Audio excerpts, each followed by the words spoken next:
Joining me today, I have Christian, Canadian, Manitoban artist Jaylene Johnson. She's got a lot of different hats. Jaylene, thank you so much for joining me today. Thank you for having me. Absolutely. So, for those who might not know, other than being a Christian artist, we play some of your songs. What or how are you involved in the music industry? Well, thanks for asking. I spent years as an artist and a songwriter, and my songwriting was outside of the Christian circles as well. That's was a wonderful thing that I was able to do. And then I lost my ability to sing in 2017. And so that altered the course of my life. Of course, everything shut down with COVID anyway. But I found myself praying and saying, Lord, how can I pivot? How can I use all of this experience that I have, which was decades at that point, for your glory? How could I maybe help other artists? And I found myself in something of a leadership position or influential position. So I chair the music advisory committee for the Junos. I was able to co-produce some Covenant Awards and then produce some Covenant Awards in 2023, which for those of you who don't know is with the Gospel Music Association of Canada. And then found myself mentoring artists a lot. And so I'm grateful for that. And every day I wake up and I say, God, if you could just use some of this so that it matters, because I didn't build any other kind of career. So maybe I can use some of the bits of knowledge that I have. And if I'm able to, that's great. Speaking of being a leader in this, that's why we would love to talk about how there has been a lot of talk about the dark underbelly of the music industry in general, but also then in the Christian music industry. What are your initial thoughts on this? Well, my initial thoughts are heartbreak.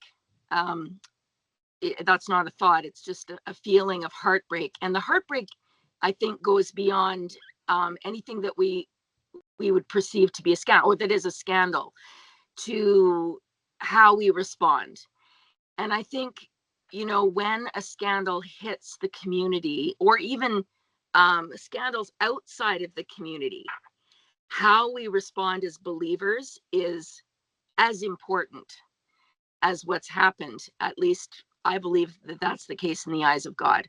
God is about people and about community and about relationships. That's the whole thing, right? That's the creation story all the way through to the redemption story, and ultimately spending eternity with Him. So, how we conduct ourselves amongst ourselves is I believe, very important to Him. What do you think should be the way that people conduct themselves, especially when it comes to professionalism in a music industry like this? Yeah. So, you know, as I've been wrestling sort of through um, my own responses to things, the first thing is looking inward at my own secrets or my own complicity or my own turning a blind eye or my own naivete, before the Lord, or then my own judgmentalism as well. How often am I praying for someone over talking about a situation? There's something that is very, uh, I don't want to use the word tasty, but almost like, and we'll cover it up with, oh, well, we're just going to talk about, what we should be praying about or something. But it can turn into gossip very quickly and opinions. And for some reason, maybe it's the social media world that we live in, but we all have an opinion and people just feel very free to share it and say things online that they'd never say in real conversation. And so just looking at my own life and saying, like what should my response before the Lord be first, right? And then if we are to say anything amongst each other, are we saying those things soberly before God? Are we having the conversations that would be pleasing to Him? And I don't have all the answers for what those conversations should be or the content of them. But I do think that for those of us that love Jesus and follow Jesus, if we are all looking to do that, that's a first step. Would you say accountability plays a part? And if so, what would that look like? Yeah, and that's a tough one too. I don't know how some things end up happening that nobody apparently knows about. And doesn't that just speak also to the problem of our society, right? I mean, just thinking of raising children, and what happens in the context of family, and trying to create a safe environment for our children to never feel afraid, to come to us with any kind of thing that's going on. And obviously, as kids get older, you can't stay on top of everything. I don't know that accountability looks like some kind of witch hunt, or always having our eyes out, examining, every word somebody says or every action they do. But surely we should not be complicit, if there's a hint of something.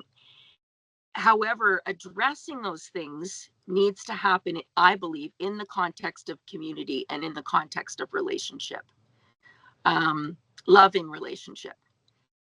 So, Absolutely.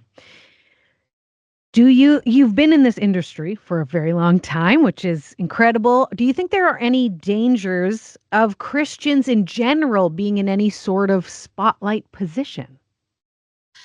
well, and that's inevitable. There's something, you know, when you're a Christian artist and you have this gift and this ability to move people with your emotions. And I suppose one could say the same about preachers, right? Like people who are influential, um, that can draw crowds because you feel something when they speak or when they sing. That is an extremely powerful thing.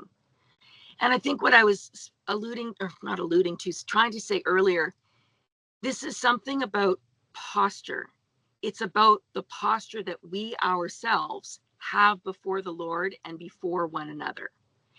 And so, as an artist, having that influence, what is our posture? It's very easy to say, to speak things that imply that we're being humble, or, oh no, we don't want the spotlight. The reality is we will have the spotlight and we will have influence. So what are we going to do with that, and how are we going to lead? What is our posture before that audience that we influence? And when you speak of accountability, what is first our accountability to the Lord and our accountability to others in our sphere? So once you have that position, you don't want to lose it, right? And that could actually even be in a micro level when we're talking about a group of friends, maybe that we influence, or maybe we're running a business, right? Or maybe we have another kind of ministry. So we don't want to lose that. And so we tend to hide those things away, right? Instead of interacting about them. Um, I don't know if that answers your question, but again, it's just about this posture, first of all, that we have as disciples of Jesus. What is our posture before God? And then what is our posture with one another? What are we Mhm. putting ourselves, right? Um, yeah. You talked about being a mentor to up and coming Christian artists, which is fantastic. And I think something incredibly needed. So, with that in mind, knowing some of the things that have happened and the incidents, what would you say to somebody right now who's up and coming in this industry, maybe as a proactive stance or something to watch for, or just with all of this in mind? Right. Oh, wow. And I mean, even to have the opportunity to say anything, that's sobering too. I mean, I would say, um, yeah, I would say, first of all, make sure you have people in your life that are in your immediate life that are prayer support for you, and that, um, in the context of loving relationship, can say to you, hey, like, I'm curious about this, or what's going on here, and who will challenge us, and from whom we will receive those kinds of challenges. People to pray with us. I mean, that's something that I didn't do, and that's a regret that I have, because once you're kind of out in this music circle, it is just, yeah, I mean, it's a wonderful thing, and it's also, it can be a dangerous thing too, because of the influence that you end up having, or actually too, also the influence that it can have on you. Um, so those are two things that I would say. And then the next thing I would say is maybe something I'm still wrestling through, and that is, we tend to put a mysticism around being a Christian artist, right? And it might do us better to sort of separate the fact that we're running businesses, and the fact that we are believers, and not to conflate the two in a way that's damaging. So if you're a Christian artist, you have expenses, you have things that you need to cover. I mean, maybe you're feeding a family, and certainly when there are scandals, there are major implications to all kinds of people, because an artist, especially a successful one, it's not just about themselves and their family. They have a road crew, there are promoters, there are, maybe other artists that they're touring with, musicians, tons of implications there. But it is a business. And so then to not maybe use the Christian part in any way that's sort of mystical, or that sort of allows you to separate, or to hide maybe behind that, when it comes to just doing business with integrity. Good words right there. Business in general with integrity. I like that. I have an interesting question. Oh, go ahead. I was just going to say, it kind of sounds crazy to say that in a way, because of course we're believers. Would we not be conducting ourselves with integrity? But I mean, it's even something like, I remember playing a Christian music festival, where after the festival, they were going up to artists and saying, after they played, I'm sorry, we can't pay you because, we don't have the money to pay you. But not having said that beforehand, but because we're believers, I guess we just are okay with that. And I don't know, it was interesting. So I don't know that you need to this interview. Yeah, but the blurred lines of it. It's blurred lines. And I can't even, and this might be important to add in our interview, I can't even say what all those blurred lines are. But I guess today, and the opportunities to speak to you, is really about the posturing of our heart. and that we conduct ourselves soberly. It's like working out our salvation with fear and trembling, and not flippantly, but that each of us conduct ourselves soberly before God, and humbly before the Lord, and humbly before one another. That's the root, that's the foundation. That is essential to build anything that has integrity. Agreed. When it comes to some of these artists starting off in the Christian music industry, maybe just in the music industry in general, but that's kind of what we're focusing on today. When you're young, you might think you know a lot of things, and then as time goes on, I found you realize less and less you know, and how much you have to grow. If there's a point in someone's journey where they realize, I'm not walking what I'm singing, what are some next steps, or what are your thoughts on that? Because there's a big fear there. I think that's where that secrecy comes in, right? Yeah. I mean, I think it's important to understand that every single time we get behind a microphone, we're getting up behind a microphone as flawed people. Every single time. If God calls us to just step back, that's one thing. But just to step back because we're struggling with something, it might not be the right course, again, just because there are a lot of implications to that. I mean, obviously something criminal, like, yeah, you're stepping back. So I think that that's a fine balance, because as soon as we get into this mindset of saying, right, I'm okay, I'm good to go, then that's the dangerous spot, isn't it? Because then if, say, there's something that is niggling at us about our life, or maybe there is something major about our life, or we have a major misstep, what we're going to tend to want to do is stay at that place of, oh yeah, I'm righteous, and then we hide it away. Then we don't want to share it. And then if there are implications, we really don't want to share it, right? But if we go into every day and everything with a posture that says, wow, I'm going into this as a flawed person, and where we're constantly taking that glory that people want to shower on us and pushing it off ourselves, not in a false humility. I mean, if somebody says, man, your music really blesses me, or your sermon really blesses me, sort of keep bringing pastors up, but they also have huge influence, is to say, we can say thank you, but then, to take the posture of just putting that glory back on the Lord. I'm blessed that God's gifted me. I'm so glad that that blessed you. Tell me about yourself. Mhm. Tell me what Mhm. you do. Tell me about your family. You know, Yeah. Not to go off in a sermon or anything, but I believe the weight of glory no human being was ever meant to handle. The only person who can handle the actual weight of glory is the Lord. yeah, So we're actually doing ourselves a favor if we just throw back the glory where it belongs. It's too heavy for us, for yeah, anyone. yeah. Anyway, And I um, throw radio hosts into the mix too, shouldn't I? yes, yes, yes, you all should. of Yeah. we all have a sphere of influence, really. It's just, artists are on big stages, their music is being heard everywhere. The truth of the matter is there is music that we have enjoyed for years, and we've loved it. It's blessed us. Holy Spirit has used it to minister to us even. And we know nothing about the background of the person singing.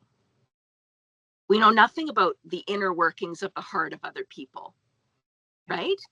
Yeah. So, that's another interesting thing. I don't have all the answers. I will say one thing too. You asked earlier about artists and something to share with artists. Something I've been learning even more lately, because artists ask the question, why won't churches have me in to do concerts? It doesn't seem like churches are as interested in having, independent artists come and do concerts. I get this comment a lot.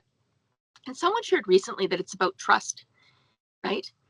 And a pastor is going to hesitate to bring an artist up on stage and give them influence over their congregation when they don't know them. They don't know them. They don't know what they're about. They don't know what they're going to say, right? And hearing stories from pastors who will say, "I had an artist come and I spent 6 weeks doing damage control," you know, after stuff they said that was just not appropriate. So, that trust is something to hold very dear, and that Mhm. built through community and built through relationship. Well said. Very well said. Is there anything else this morning that you wanted to talk about? I just keep going back to this word posture. And when we hear the salacious thing, when we realize something's been happening in secret that is nefarious, gosh, what is the posture of our heart? And I used the word heartbreak earlier, grief, right? Sackcloth and ashes, grieving, grieving for people hurt, grieving for um, the perpetrators, grieving for all the implications, and then really before the Lord examining our own hearts, and soberly considering our words and our actions thereafter. I really appreciate you taking the time, Jaylene, to talk about something that is important and hard. I think the only way forward is to have these tough conversations as we are doing so. Thank Well, it's you. a privilege to speak with you. I'm not going to purport to have any and all answers, but I appreciate having the chance to explore this with you today. And I think that is potentially both of our hearts at this point is for artists, for people of influence in the Christian community, just to continue having conversations like Yes, this. yeah, absolutely, and love one another. Hmm. Yeah, Thank love you, one, Jaylene. create definitely love one another and create safe spaces for people to share and to be real. Yeah, so good. Thank you. Thank you.